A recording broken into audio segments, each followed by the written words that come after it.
Natuwa rin ang mga senador sa direktiba ni Pangulong Ferdinand R. Marcos Jr. na pansamantalang suspindihin ang EDSA rehabilitation.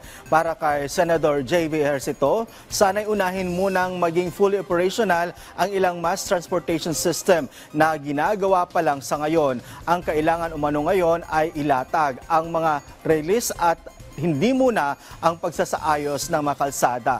Para naman kay Senate President Chis Escudero, tama lang ang ginawang hakbang ng presidente. Nakukulangan naman ang senador sa pagplaplano tungkol dito. Ang advanced technology naman, pangunahin na dyan ay ang quick drying na semento na 2-3 araw lamang ay pwede nang daanan ulit dahil ang curing period usually 3 linggo.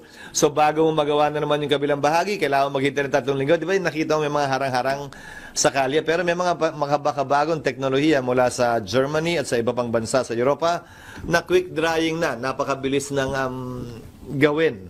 Hindi pa siguro kasama din yung teknolohiya kaugnay sa pag-repair ng tulay na maaaring maging mas mabilis na rin gamit ang modernong teknolohiya.